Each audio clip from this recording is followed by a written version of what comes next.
What a crowd. Our very special guest is amazed by the number of people and setting records for the number of people in this room. Give yourself a round of applause. It's a privilege to serve as your 2019 president of the National Association of Realtors. I want to thank you again for being here at the Realtors Legislative Meetings and Trade Expo. I'm so proud of the thousands of realtors here this week who traveled to our nation's capital to share our story with legislators and policymakers about the many ways realtors can help build vibrant communities that are accessible to all.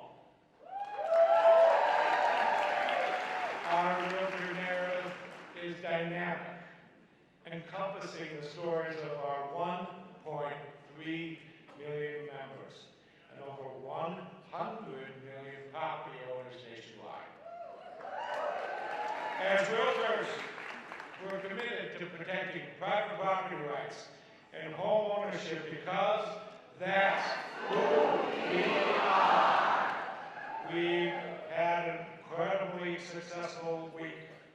Our realtor voice has been heard at Capitol Hill, and today our story reaches the Oval Office. I can think of no better way to wrap up our time in Washington, D.C. than by sharing our realtor story with our nation's chief executive. A long-time real estate developer, President Donald Trump, knows how real estate drives economic growth, creates jobs, and benefits the country as a whole. Ladies and gentlemen, please give a huge warm welcome to the 45th President of the United States of America, Donald J. Trump.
Sit down because otherwise they'll say you got no standing ovations.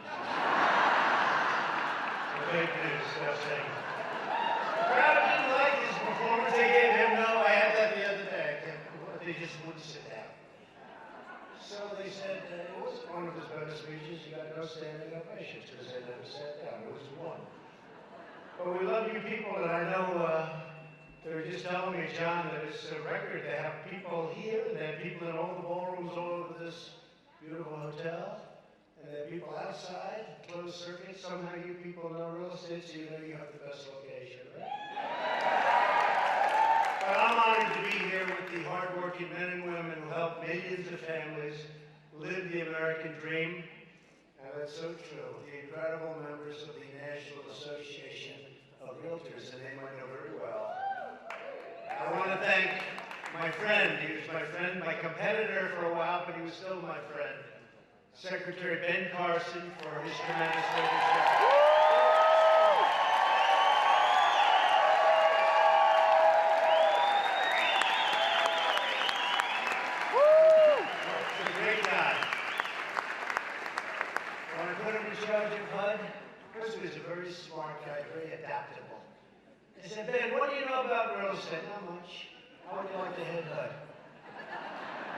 And you know what? It didn't take you long, did it, Ben? And he got some of the smartest people in the business, and they're doing a great job. And everybody's talking about it. Thank you, Ben. Great job. And I also want to thank the president of the National Association of Realtors, John Schmaby. Where is he? Hi, John. Please stand up. Thank you, John. Great job.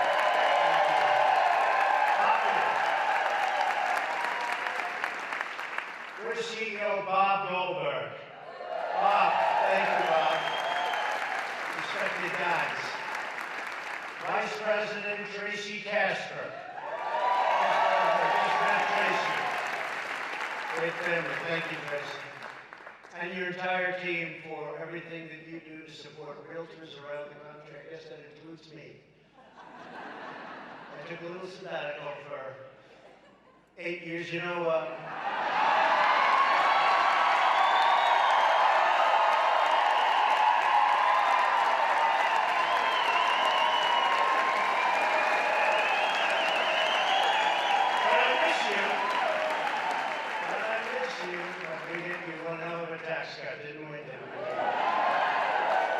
the regulation cut may be more important. You know, we did regulation cutting where you couldn't build jobs, you couldn't build anything. You have a puddle on your land, and they considered it to be one of the Great Lakes of the world. So you have a puddle, and it formed more than twice a year. A puddle.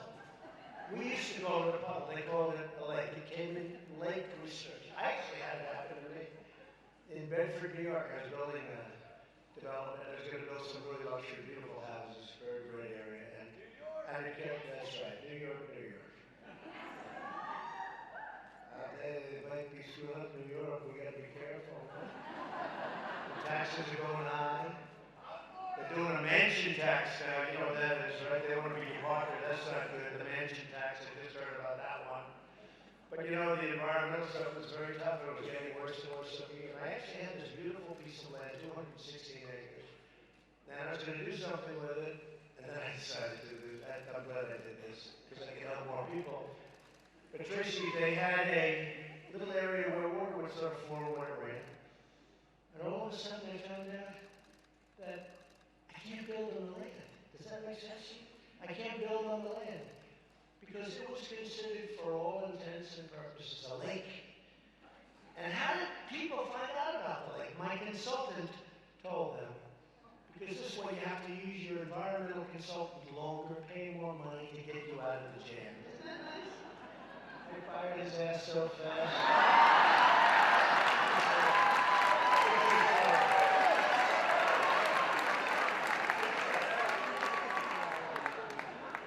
I see them up in Albany. What are you doing here? And they were making it more and more difficult, so you had to hire a lot of people. But that's what we're getting rid of. We're getting rid of a lot of the regulations. And frankly, I've had some great business leaders talking to me.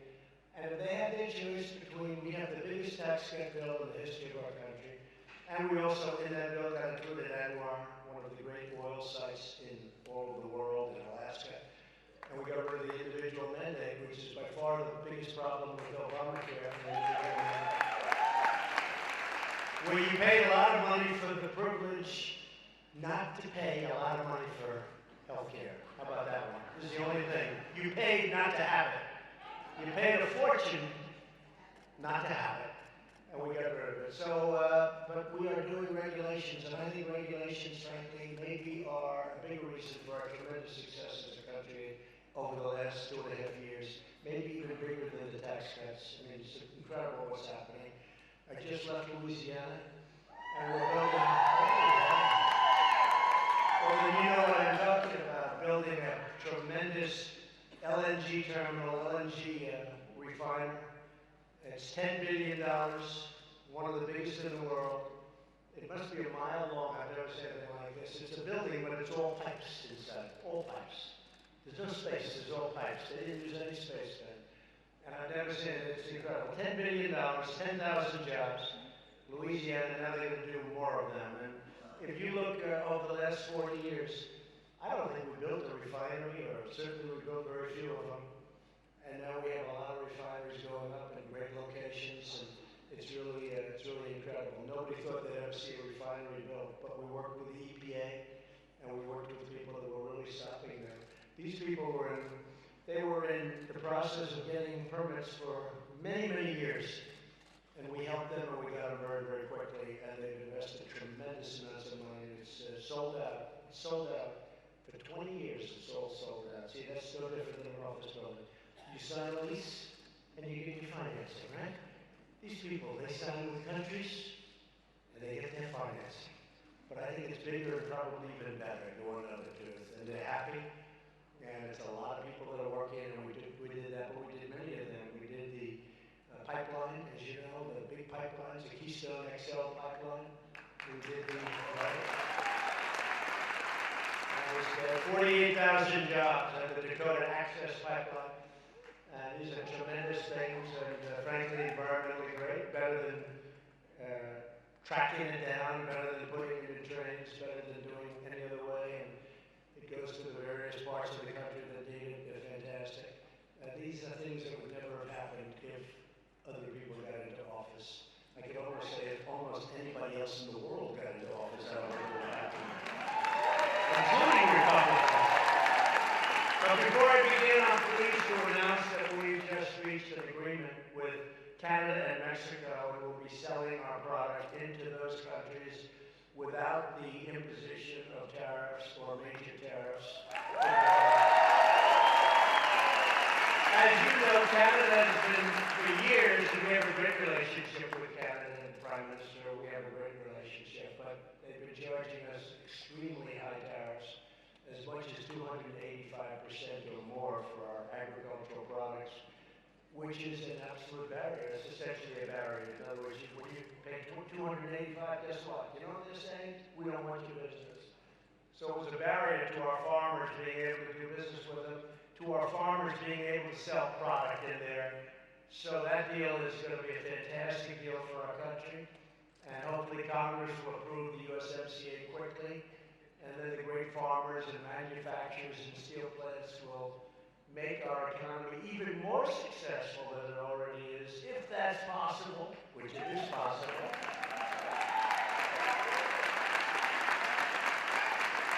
We could have the greatest economy in the history of our country. We could have, if you look at the unemployment numbers, the best since 1969. And in a very short period, it will be, assuming we just go a little bit further, it'll be the best in history. The unemployment numbers are great, but the employment numbers are even better. We have the most people working today than at any time in the history of our country. We have almost 160 million people. And many of those people are going to go out and buy a house, right, Tracy? They're going to call Tracy, I want to buy a house. And I won't pay you 6%, Tracy. I'll pay you 1%. I was famous for that. No. Don't worry, nobody accepted it. Don't worry. But I tried my best. No, but I did it down to 4 or 5, and that's not so bad. I had one case in Palm Beach. Believe it, $100 million house. Can you believe it? And the broker did a fantastic job. And I told the broker, I'm paying you more than you're supposed to get. You got millions. Sold the house for $100 million. You believe it? Bought it for $39. Then I sold it for $100. It wasn't immediate. A couple of years. That's okay. I had to paint it inside a little bit, little paint. A little fix up. A little fix up. I call it a turnaround. And I had nothing to do. I had a beautiful house in Mar-a-Lago, and I said this was one that came onto the market through a really tragedy, very sad situation with the owner had a tremendous problem. And so it was put up, and I got it, and I sold it. I flipped it, but I had a great broker, 2 good brokers actually, but I paid them more money than they actually asked for. I didn't deal with them, and I paid them more. And I've done that a lot. I've also done it the other way, where I'm not so happy. And I do a little, but I won't talk about that today. We'll save that for another time. But really, there's nothing like a good broker. I mean, you're no different than a great surgeon, a great anything. I mean, you're not all brokers. You're realtors, and you build, and you rent, and you lease, and you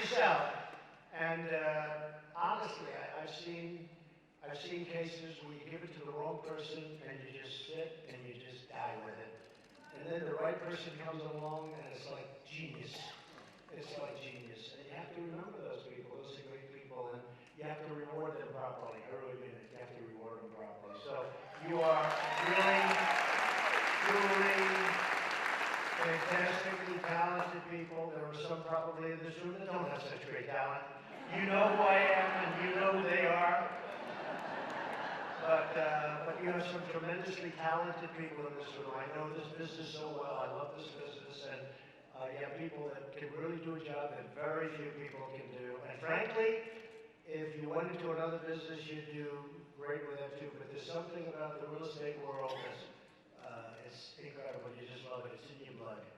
It's in your blood. So even as president, and that's why I tell you, even as president, I ride down those streets and I say, wow, is that place nice? Wow, what could you do with that? Look at that site. And then I say, wait a minute, I have to deal with John and forget about it.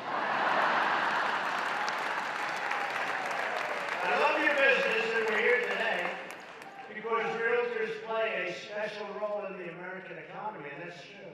I would think it's the largest business in this country when you add it all up. You add up all the family firms and the big real estate firms and the single family home builders and the ones that do a lot of homes. I mean, thousands and thousands. But you add it all up and it's the biggest business. There's nothing close. It's bigger than oil and gas, which is big. It's bigger than cars, bigger than anything. You know, as a group, you're a tremendously big business and a very powerful business politically because you have numbers. Numbers is power. When a young family needs room to grow, when a new job sparks a new adventure in a brand new, beautiful city, when parents want to find the right neighborhood and schools for their children, Americans put our trust in you, our great realtors, and that's true.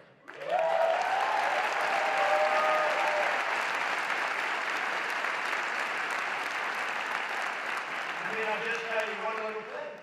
In what business you have where you're selling your home's very important to you. You may not sell it. Maybe you'll only sell it if you get the right price.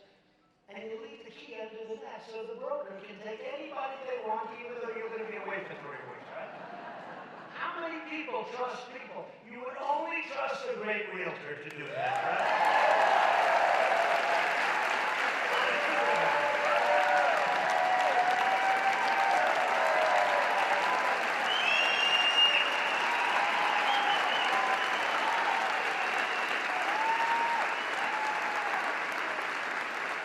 They have a speech, and I have a great speech writers, but they don't know this kind of stuff, so this is all, so far this is all off cuff. But they don't know what I know, and they don't know what you know, because they write speeches, and our economy is great. You've heard that before. But they don't know these kinds of little things, right? And those are the little things that make you great. Home is where our hearts are. And all of you as Americans, you find a home for the ones that you love the most. So today I want to thank all of you. This is a time of extraordinary opportunity for our country. And as I said, I think our country is doing better now than we've ever done before as an economy.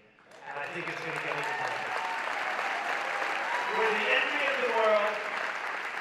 There's only truly never been a better time, in my opinion, to build and break ground in America. People are making a lot of money and they're doing well and jobs are so good and so many positive things are happening. We've added nearly 6 million jobs since my election, including more than 120,000 real estate jobs. You believe that? See, I view that as a negative. I say 120,000 more people that we have to compete with, right? What do we need that for? We've also gained more than 650,000 new construction jobs. And you remember when I first came here, and if you remember 3 years ago, 4 years ago, 5 years ago, it wasn't so good, but right now America really is once again a nation of builders. We're building again.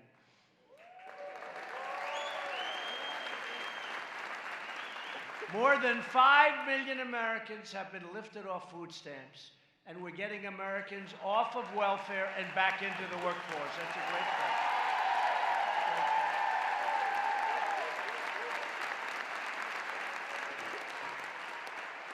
That's a great thing. I mean, you think of that, 5 million people off of food stamps. You know what that costs? First of all, it's a tragedy. But you know what that costs? So they're off, and now they're working. So they're actually paying taxes instead of really it's costing a lot of money. Food stamps are very expensive. And very importantly, women filled more than 60% of all of the new jobs created over the past year. 60.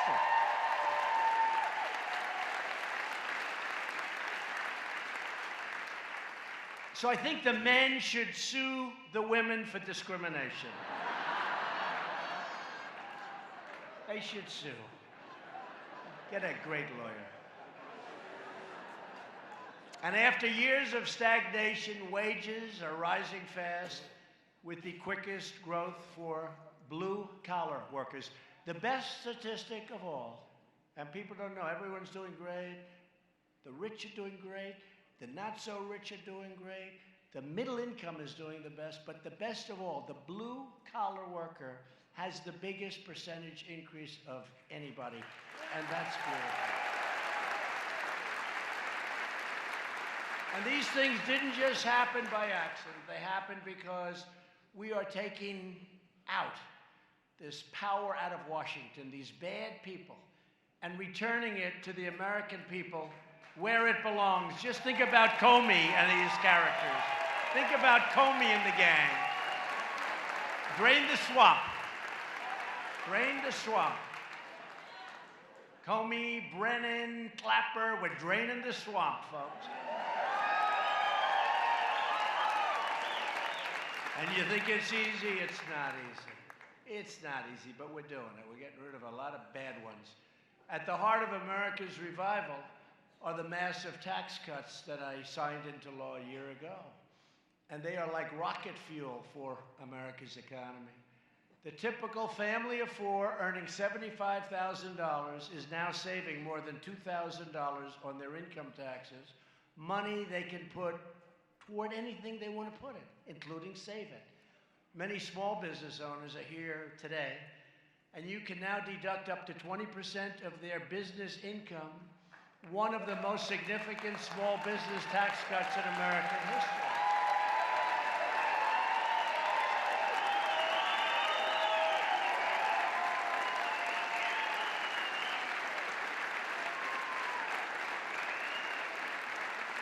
Thank you. It's so good that you see that, because a lot of people, you know, they're all getting these tremendous tax cuts, and a lot of people don't know they're getting them, and sometimes they're taken out by the business, so, you know, they're getting checks, and they notice they're a little bit bigger, but they don't really notice. You people, many of you have your own businesses, and you see the kind of money that you're making, much more money, and you're investing much more money.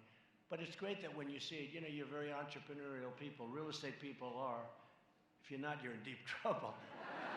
If you're not, you don't want to be in this room very long, because you won't last. But it's pretty amazing. And the other thing that's amazing is one-year expensing. How about that? I mean, one-year expensing, I think, is one of the biggest things. And nobody talks about it, really, but it's a tremendous, you write it off in 1 year, and nobody thought would ever see the day when you get that. But it spurs growth, and it's been fantastic. And we've also done something that for this room and for farmers and for ranchers and for, you know, small businesses, fairly big businesses actually, we've virtually eliminated the very unfair estate tax, also known as the death tax. So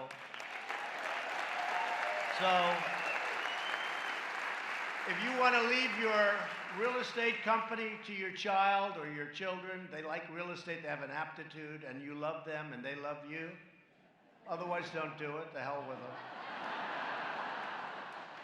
I've seen parents that are so badly treated by their kids, and the parent comes to me, oh, I love my child. And I'm saying to myself, man, that child treats her badly. So I would tell him, you know, your child is not a good child. Don't leave him alone. But for those of you in the room, and I would say that includes probably 90%, I'd say there's 10%, who does not love your child or children? Anybody want to raise your hand? No, I can't believe that guy raised his hand. No, I'm not going to ask your name. I'm not going to get you. But what we have now is you don't have to pay any estate taxes. You know what that is? That's a big deal. Because a lot of times, and it happened with the farmers, where in some cases they're land rich but not income rich, but the farm has been in the family for 150 years, and they love it, and they do well, and that's what they do, and they love it. They wouldn't want to do anything else. And they'd die, and it would be taxed on the value of the land, and all sorts of things happen. Then they go to the banks, and they borrow money, and then they have a little downspell, and they end up losing the farm, losing the business. You have no tax to pay anymore, and nobody talks about it, but to me, that's a big thing. That's a big thing.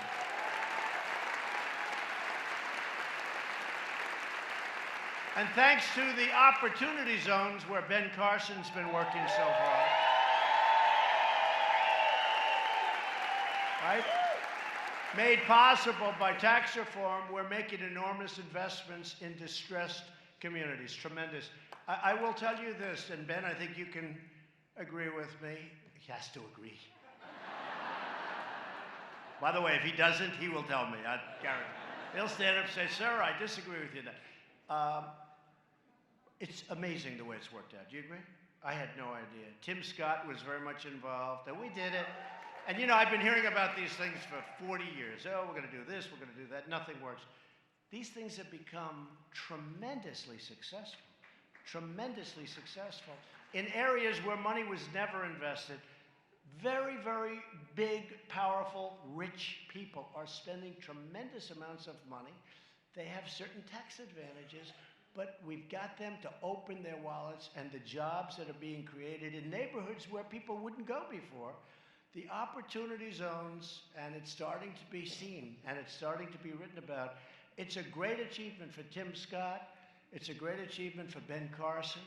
It's really some of the people that, the early people, Ben, that worked. Who else would you say, Ben? 4 or 5 people that really were in the front, the forefront. But you two, I say in particular. I'm going to get myself in trouble with the other 3, but I'm not going to bother, because you people don't care who the hell they are. But they know they did a good job, right, Ben? They know they did a good job. So we're honored to be joined today by one of the patriots leading the charge on opportunity zone development, a fantastic man, a fantastic football player, by the way. For those of you that remember, he's still young, a longtime member of the association, Bob Turner. Bob, come on up. Let us know. Come on. Let us have a little information. All right. Thank you, Mr. President. What an honor to be here today. Right. Thanks. Thank you so much for this great economy. When you were elected in Memphis, the cloud lifted off of Memphis and the economy took off. It really did. And the opportunity zones are creating so many opportunities for everybody across this country. And you came to Millington, Tennessee a couple of years ago. About a mile from where you landed, we own 47 acres that are in the opportunity zone. We're developing 247 units of apartments, and we're building 71 single-family home lots on this 47 acres. We will create about $40 million of economic development in Millington, Tennessee.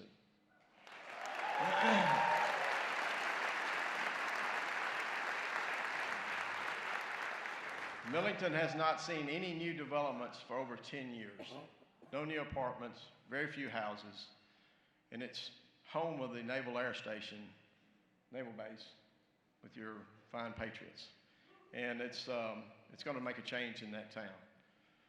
We're also developing a large development in Memphis. It's 1,500 apartments, a hotel, and about 35,000 square foot of retail space that will create about $400 million in economic development.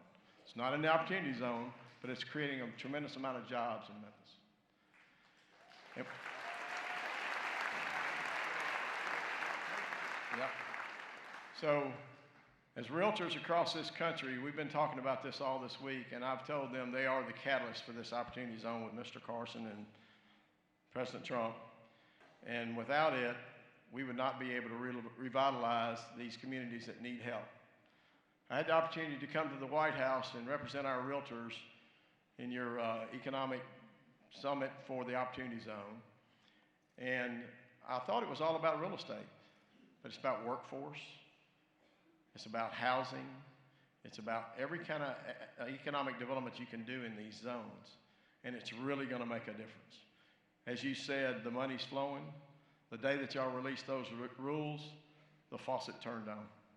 There is hundreds of millions of dollars looking for a place to invest in your communities. And this group here, Mr. President, is in the center of it.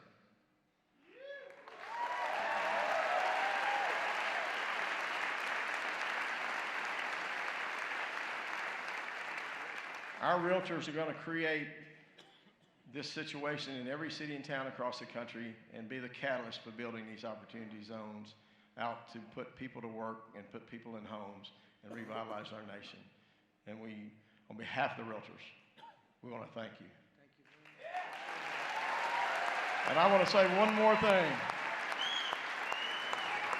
Thank you, Mr. President, for making America great again.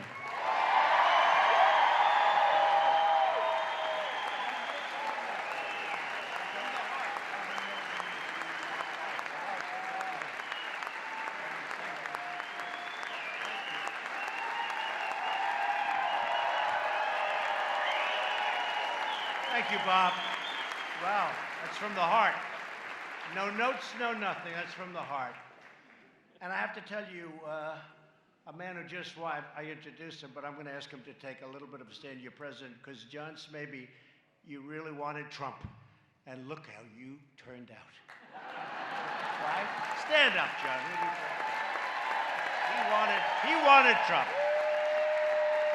He wanted Trump. Thank you. Thank you, John. Great job, John. So as our economy booms like never before, we're lifting millions of our citizens from welfare to work, dependence to independence, and poverty to prosperity. But as everyone in this business knows, nothing kills economic growth faster than government bureaucrats, regulation. With all that power and not enough common sense, lots of bad things can happen quickly. And that's why we're waging a historic deregulation campaign that especially affects the real estate business. And that's liberating our citizens from bureaucracy and freeing our economy to soar higher than ever. And it can continue to go up. To see the disastrous results of overregulation, you take a look at what's going on in California.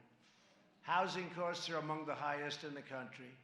Development restrictions make it sometimes impossible to build what they do. I mean, years and years of turmoil. I have one job. It's called the Coastal Commission. Oh, they're fun to deal with. If you're really good, you'll have your permits within 20 years or not have them within 20 years. We vote no. Wait a minute, we've been looking at these things for 20 years. We vote no. How about that? How about when you're looking at a permit, you've devoted millions and millions of dollars, and you go into that hearing after years, and you have no idea if they're going to vote yes or no. And oftentimes they vote no. So we're trying to end that. State and local regulations can easily add $200,000 to the price of a single home. And it's no surprise that in California, and I don't want to single them out, but they have a train going up now. You know, this fast train, you heard about this disaster? I mean, you people know how to build on time, on budget, preferably ahead of time and under budget, right? This is a train that's not working out so well. It's a fast train, but not a bullet train, so it's not that fast. And it was going to go from San Francisco to Los Angeles. And then a thing called cost overruns happened. And many of you know about it. Well, it's in the thing today, because I said, we're not paying any more money for it. California's lost control. And it's an incredible thing. It's got to be a straight run. And they build a section, and then they build another section way away, and then another section. And then they want to hook it up. It doesn't work. You can't hook it up. Can't. Doesn't hook. It's a little crooked. The train doesn't go good that way. So they say, let's rip the sucker down, we'll start all over again. This is like a catastrophe. Like hundreds of millions over budget, totally out of control. And we told we're not gonna do it. I mean, we're not gonna, it's been under construction forever. So think of this, It was going from San Francisco to Los Angeles. Now, the price had to be very, very high. Much more expensive than Southwest Airlines, which goes in 1/3 the time. So I say, wait a minute, what are they doing? You got an airline that goes from San Francisco to Los Angeles, much faster, and it's at less money. So how does this work? And again, it's not that really fast trade, it's just a fast trade. Meaning it's slow, meaning it's obsolete, right? You know, it's obsolete before, if you're gonna do it, you do the bullet train, you do the really fast deal. So it's obsolete before they start, but they had a way of doing it. They were gonna show me the governor, a nice guy, nice young guy. Talking about forests, clean up your forests, you won't have forest fires, clean them up. He blames it on global warming. I said, no, try cleaning the floor of the forest a little bit, so you don't have 4 feet of leaves and broken trees that have sit there for 25 years. Try cleaning the floor of the forest. You won't have forest fires. And I got killed for that. It's called forest management. I got killed for that. And then about 3 weeks later, they announced I was right. Because I was out there last year, and what I saw was so horrific with some of the fires. So many people killed. The fire was, you talk about bullets, the fire was like a bullet. So on the train, they have a solution. The solution was, we'll make it shorter. So instead of going from San Francisco to Los Angeles, beautiful, right in the middle, they cut all of that out. They cut all, and now you go from this tiny little town to another tiny little town for billions of dollars. And they think they can do it for just billions of dollars more than the original projection. These people are crazy. So I told the great Elaine Chao, Secretary of Transportation, doing a fantastic job. I said, Elaine, it's over for them. This has been going on for many years, long before I got there. I would have told them, I would have said, listen, if an airplane's much faster, what are we doing? No, what are we doing? And I also would have done the super modern thing, and we would have had it built on time, and we would have had it built on budget, and it just didn't work out that way. It's a mess, and we're not paying any more money into that one. That's a disaster if you've ever seen it. Make it shorter. How do you like that, John? Is that a good idea? Cut the big cities out, a little too much, too expensive. Let's make it like real short. You have 3 people on it a day. So we're reversing years of calamitous trade policies that gutted the American middle class. Nearly 2 decades ago, politicians in Washington placed China into the WTO, the World Trade Organization, one of the great catastrophes in the history of our country as far as trade is concerned. Between that and NAFTA, you had 2 real beauties.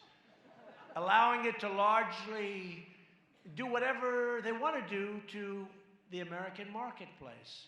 During that time, we lost nearly 1 in 4 manufacturing jobs and racked up trillions and trillions of dollars in trade deficits. But those days are now over, folks. And we're taking action. And you see what's happening. I don't have to talk about it, but it's expensive for them, and it's going to have to be. It's going to have to be. We actually had a deal, and they broke it. Okay? I mean, I'm used to that. I've done it many times myself. But we had a deal, and they broke it. But I try and do it a little bit nicer. Ben, I try and take the lumps out, you know? Try and nice and easy. Just let's have dinner. Let's talk about it. I want to retrade you. Let's talk about it.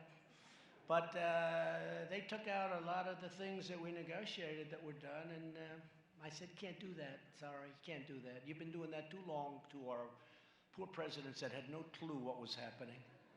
And you can't do that. So we're putting tariffs. We have 25% tariffs on $250 billion, and they're paying it. And believe me, you know, so many people say our people pay. They pay a little bit, but it's worth it. It's really worth it. But, you know, China subsidizes these big plants, so it's not really coming, and they keep the price the same, and they subsidize it. And also, you take a look at what's happening. If we build here, there are no tariffs. You know, people don't realize that. If we build here, you know, right now you become dependent on buying things from outside. If we put a little factory or whatever to make whatever product they're buying, and a lot of people are now looking at it. And the other alternative, you buy from another country where they're not tariffed, where they're treating us more fairly and we don't tariff them. So it's hundreds of billions of dollars. And out of that, we're going to give a portion of it to our farmers because these are great patriots. These are people that don't want anything. They just want a fair playing surface. And our farmers are going to do really well. I mean, they're doing well, but they're going to do really well. Between that and the USMCA, our farmers are going to be very happy very shortly. But you're talking about maybe $15 billion to our farmers out of $125 billion. And they're really, you have to understand, they've taken the brunt because China, to negotiate with us, said, well, we're not going to buy any of your farm products. So I called Sonny Perdue, our great Secretary of Agriculture, and I said, Sonny, what's the biggest amount they've ever spent in this country? He said, about 15 billion.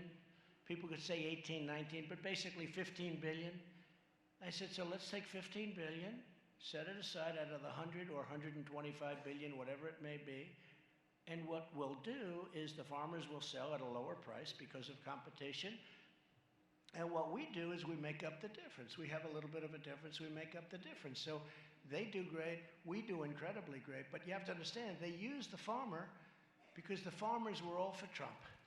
And the farms, what people don't realize, you go back 18 years, the farms have been going like this, been going steady. It's not just, you know, I'm here 2.5 years. But you can go back 18 years and you see what's happened. Hasn't worked out. NAFTA's been bad for the farmers. A lot of people don't realize it. They get stuck on it out of habit. But we're taking care of our farmers, and everybody's happy about it. I've never heard a complaint, literally. But these are patriots. I watched some people on television today because some of them don't even know what I just told you. They said, yeah, we're hurting, but I know that China is doing terrible things to us for many, many years, and we want our president to fix it. And this is the only president that's had the courage or the guts to fix it, and we're behind our president all the way. That's the farmers say that. The farmers.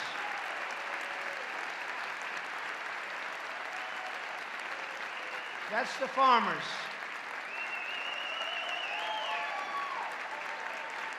Farmers are incredible. I don't know. They may even be better than the Realtors as far as I'm concerned. I think they're better than the Realtors. I'll tell you a quick story about farmers, though. Recently, I had about 22 of them in my office in the White House, in the Oval Office, the room right next to a beautiful conference room. And we're sitting there, and they're explaining how, you know, they're not doing the business with China, then frankly not doing the business with Canada, Mexico, because immediately, you know, in order to negotiate, they stop buying from the farmer, right? Because that puts political pressure. You know, they think it's very unique. It's not unique at all. But I said to them, so how are we doing? They said, well, we're not doing well. I said, well, we're going to help you out. We're going to give you subsidy. I'm going to try and get you subsidy. And one of them looks at me and says, sir, we don't want subsidy. We don't want a handout. We don't want that. I said, you got to be kidding. You're the only group that's ever said that to me. Countries come in, they want help. Everybody wants help, they want free. What do you mean by that? We don't want that. We want to produce. I've been on this land with my family for 150 years. He said, my family's been here for 152 years or something. He said, we just want a fair playing field. It's not fair what they've done to us with Canada charging us 285% tariffs. We took care of that. With all of the things that happens, and then China, every time they want to negotiate with the United States, they stop buying farm product. And China's massive. You know, they can buy a lot or stop buying a lot.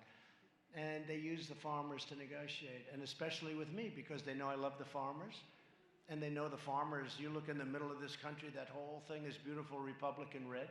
That whole thing. So they use them. But I thought it was incredible. They said, we don't want subsidy. We don't want a handout, sir. We don't want this.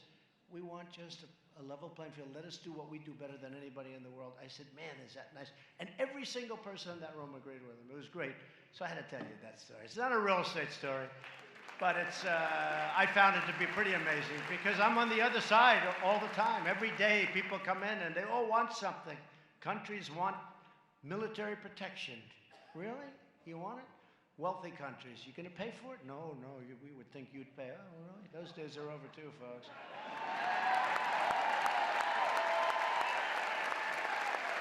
Those days are over. That's almost as bad as trade, you want to know the truth. But we're getting it all fixed up. After years of building up other countries, we're finally building our country. And I've directed federal agencies. Thank you.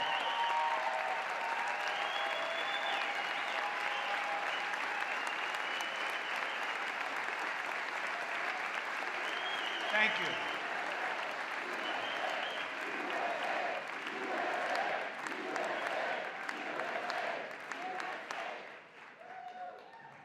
Yeah, you just, you smart people.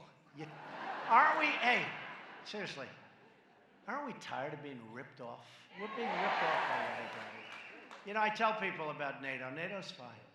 But I got them to spend $100 billion more. We were paying essentially for most of NATO. I got them to pay $100 billion. And believe it or not, that's not nearly enough. It's big stuff. But the European Union treats us, I would say, worse than China. They're just smaller. Can you believe it? They have trade barriers. They don't want our farm products. They don't want our cars. They send Mercedes-Benzes in here like they're cookies. They send BMWs here. We hardly tax them at all, John. We hardly tax them at all. Yet you want to send our cars over there? Forget it. You want to send our agricultural products over there? Oh, I'm sorry. We don't want them.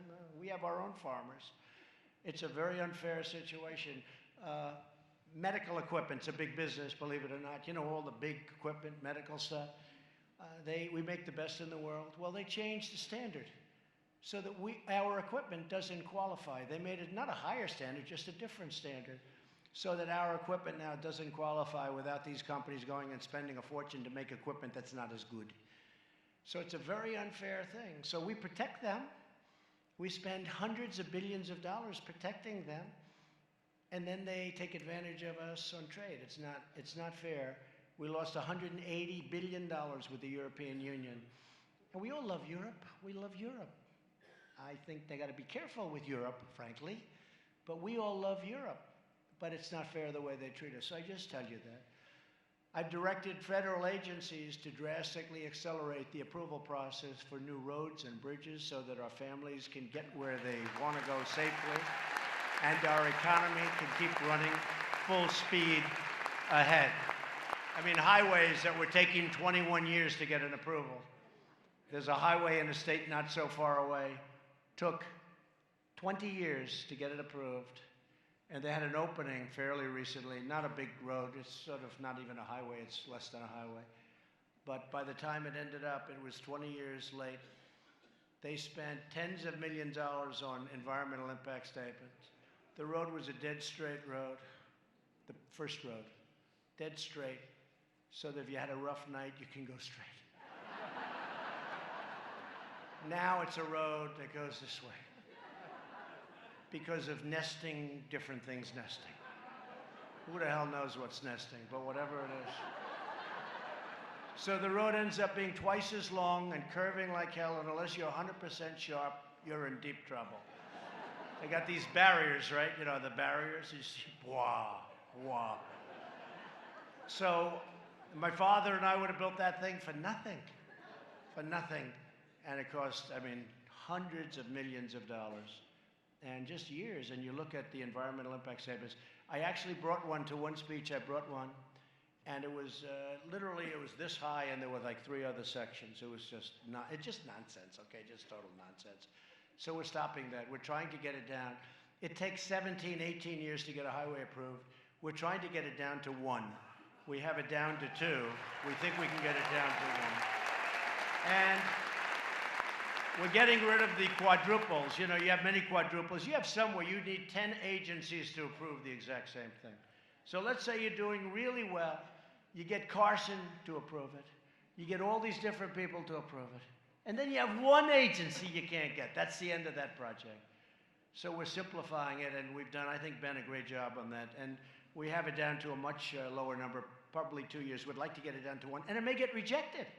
You know, if it's not environmentally good, if it's not good, we'll reject it very quickly. But at least you know.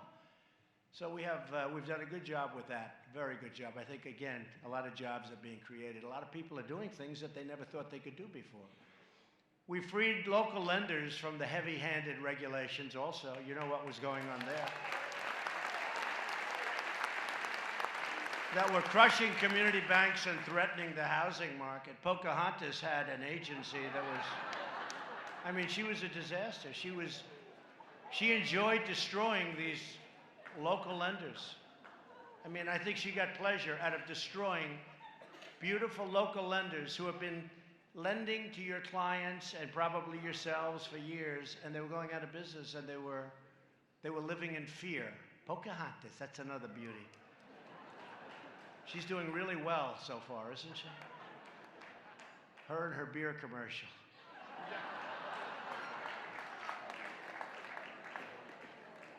How about the kid? Did you see the way she got the kid? Did anybody see that? Anybody see?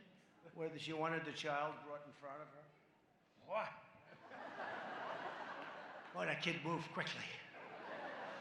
Nah, she's got a lot of pent-up anger. She's an angry person.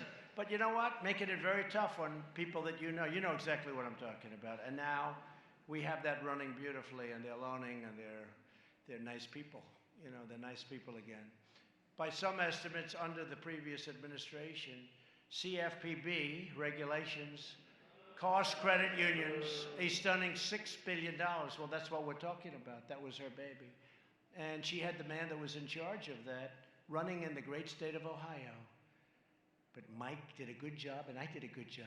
We fought, and your current governor came from behind, and he was down by 6 or 7 points with a couple of days left. We went out, we made a rally like you wouldn't believe in the great state of Ohio, and he ended up winning by 6 or 7 points. And that was a great day for Ohio. We love Ohio. That was a great day. Last year, we rolled back the Dodd-Frank regulations that were crippling local banks that millions of home buyers and small businesses rely on.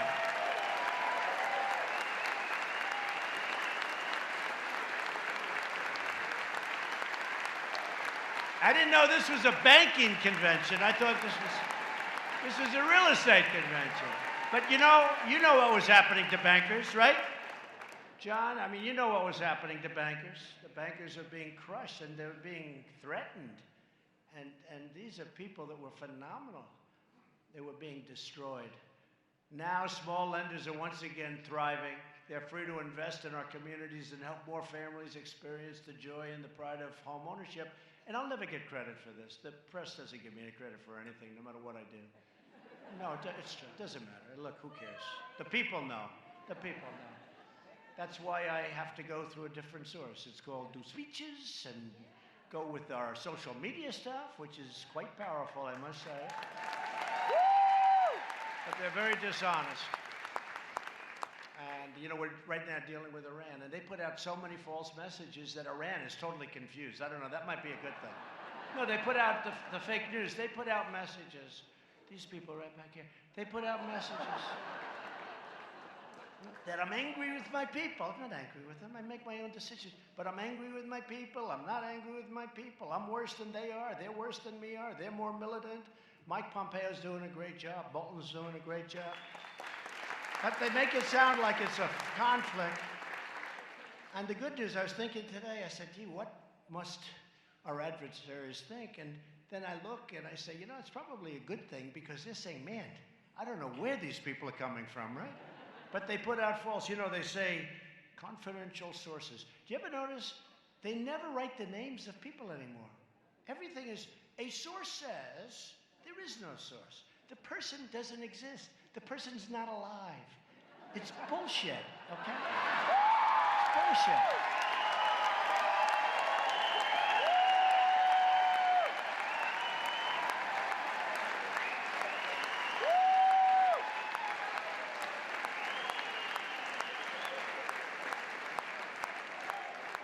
3 people who were at that meeting, meeting of like 7, 3 people have confirmed that this happened and that happened. There were no 3 people. They make it up. These are bad people. These are people. That's why I came up with the term, fake news. It's a good term. I've had better, but that's a good term, fake news. It's a hoax. My administration is also committed to reforming our housing finance system, so important. More than a decade after the financial crisis, Fannie Mae and Freddie Mac are still in conservatorship. Fannie and Freddie still dominate the market with no real competition from the private sector. And the taxpayers are still on the hook if another crisis should happen. And this is a pretty urgent problem. We're doing well with it now. It's well managed now. We have great people. But it's a pretty big problem. And it's really a problem that other than government should be doing. So we're looking at different alternatives. We have many geniuses looking at it, and we'll figure something out. But Fannie and Freddie can do a lot better than they're doing, although now they have some very good people running it. And that's why I recently directed the Department of Treasury and HUD, Ben, to develop a framework for a modern housing finance system. And you're working on that, Ben? I know you have some incredible talent from Wall Street coming in.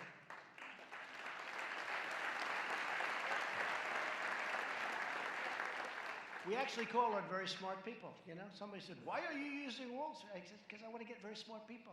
I want to get people that do this. And one that welcomes the private sector, competition, protects taxpayers, and preserves home ownership for future generations to come. So we will be working closely with Congress to pass these critical reforms, and we will consider taking other administrative actions to modernize our housing programs and to ensure more affordable housing, to get rid of ridiculous regulations so you can build and build quickly and build beautifully. Actually, you'll put more money into the house because instead of spending on a ridiculous paperwork, you'll be able to buy better lumber and better flooring and better windows.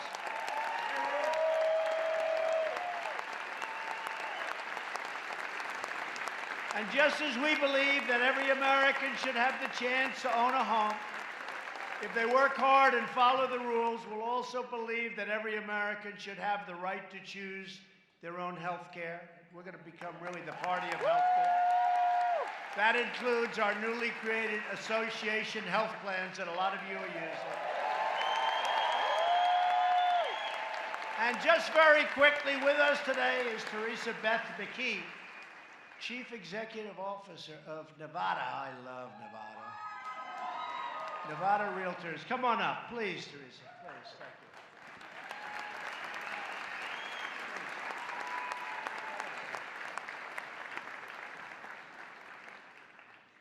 Thank you, Mr. President Trump. It's such an honor to be here, and we thank you for the work with the Department of Labor to open up association health plans for our members.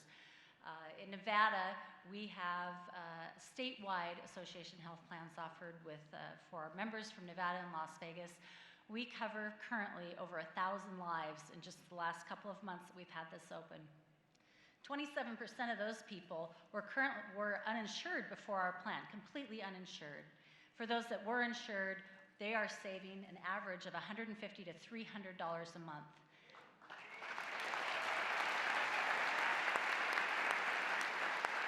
It's saving an estimated $2 million in Nevada this year.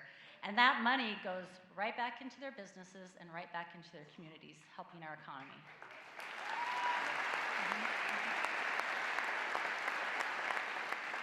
I have one member who could not afford to insure his family. He let his health lapse, needing urgent hip and back surgery. When he was able to finally get this affordable, full coverage care in Nevada under the association health plan, he was able to, in his words, get back on track, be the breadwinner for his family again, and make himself great again.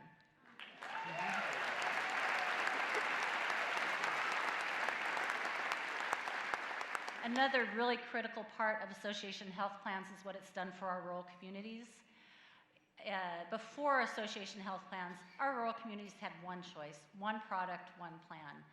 Through Hometown Health, they have offered multiple insurance products to the rural areas. That gives our rural realtors a choice now of their health plans, a choice of the products that they use to insure themselves and their families.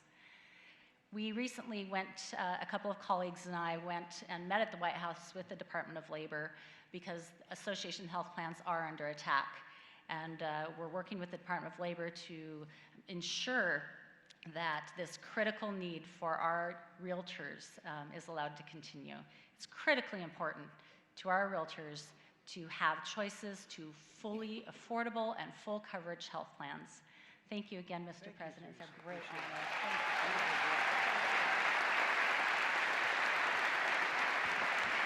Thanks, Sarissa. It's a great state, too. Great. And it is under attack. You know, these health plans are because they want to keep the public deal going. And it's a shame. And they're fighting it so hard. But we're going to win, and we are winning. And it's saving a tremendous amount of money for firms, but it's also getting great health care like you haven't had before.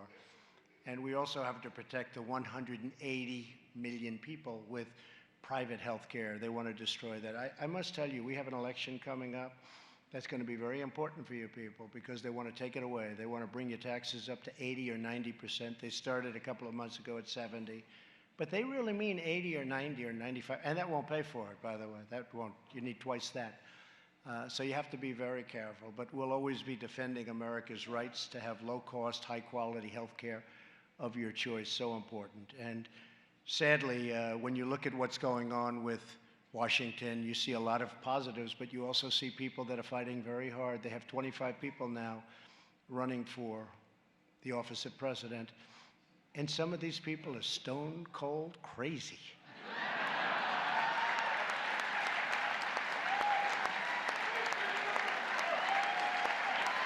I mean, they're promoting the biggest socialist takeover in the history, really, of the world, because if you think, I mean, this is the United States, and they have a $100 trillion Green New Deal. Nobody has any idea what the hell it is.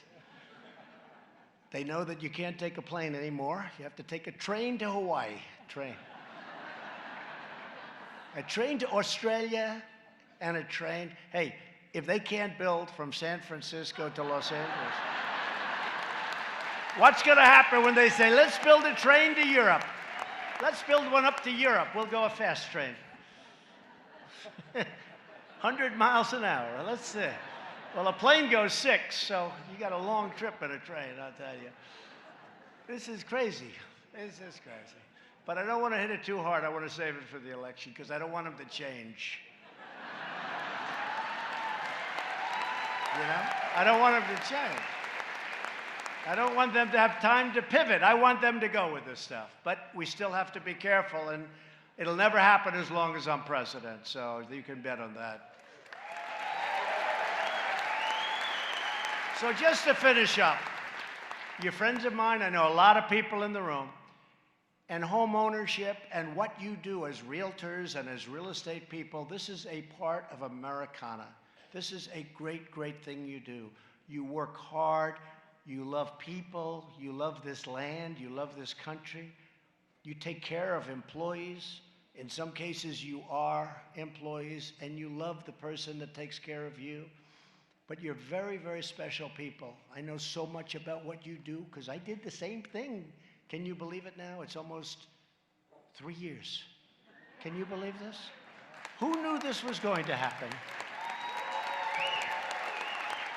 It just shows how smart you are when you can go and do this. And they say, but he doesn't have any experience. But you know, intelligence is a very, very good substitute sometimes. And I'm gaining a lot of experience very fast. I have a lot of experience. And I had a lot of experience because I was in your business. And you do everything. You build, you lease, you rent, you negotiate. You deal with foreign people. You deal with people that live right next door. You do everything. You're very smart, and you love your business. And I loved being here. And John and everybody, thank you. And Ben Carson, thank you. And this was great. And go and enjoy your lives and keep building, and we'll keep the economy strong so that you will go on and on and on. Have a great time. It's been my great honor. Thank you very much, everybody.